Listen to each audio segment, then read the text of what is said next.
नमस्कार, मी तालुका अधिकारी बदनापूर माझ्या सर्व सहकार्यासहित आज बायोचार निर्मिती केंद्र मौजे वाघरू डोंगरगाव श्री भरतभाऊ शिंदे यांच्या शेतावर आपण आलेलो आहोत। ही एक नवीन टेक्नॉलॉजी कृषी क्षेत्रामध्ये येऊ घातलेली आहे। आता आपण जर पाहिलं की बायोचार म्हणजे काय, तर बायोचार म्हणजे एक प्रकारचा कोळसा, परंतु जे काही बायोमास आहे तर ते अर्धवट जळालेल्या स्थितीमध्ये त्याला पाण्याद्वारे विझवायचं आणि त्याचा उपयोग कार्बन वाढवण्यासाठी जमिनीमध्ये करायचा।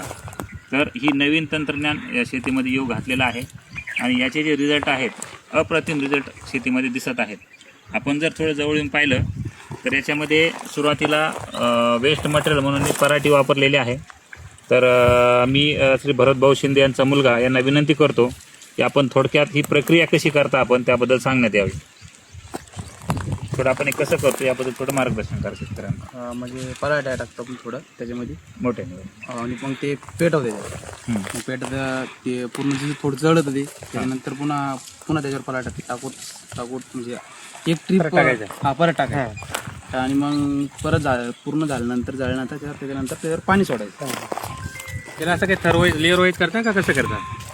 म्हणजे पहिले एक 1-1.5 फूट टाकायचा मग परत हे करायचं? नाही म्हणजे टाकीत राहायच्या टाकायचं राहायचं ओके। आणि मग पाणी सोडल्यानंतर साधारणतः किती पराठ्याच्या मध्ये बसत असतील तुमच्या अंदाजाप्रमाणे?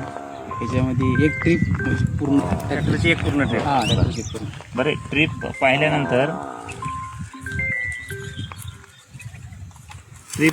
केल्यानंतर समजा आता हा झाला बायोचार, तर या बायोचारचं किती वजन याच्यामध्ये तयार होतं तुमच्या माहितीप्रमाणे? एक अंदाज सांगितलं तरी चालेल।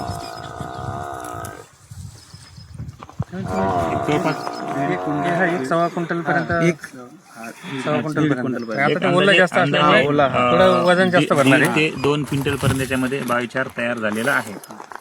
तर कृषी विभाग बदनापूर आणि महाराष्ट्र शासन कृषी विभाग यांच्यातर्फे सर्व शेतकऱ्यांना आवाहन करण्यात येत आहे, ही जे काही बायोचार तंत्रज्ञान आहे तर याचा आपण जास्तीत जास्त उपयोग करावा आणि प्रचार प्रसिद्धी करावी आणि आपले जे काही अनुभव आहेत बायोचार निर्मिती आणि त्याच्या वापराबद्दलचे तर ते कृषी विभागाच्या अधिकारी कर्मचाऱ्यासोबत शेअर करावे ही विनंती करून थांबतो। धन्यवाद।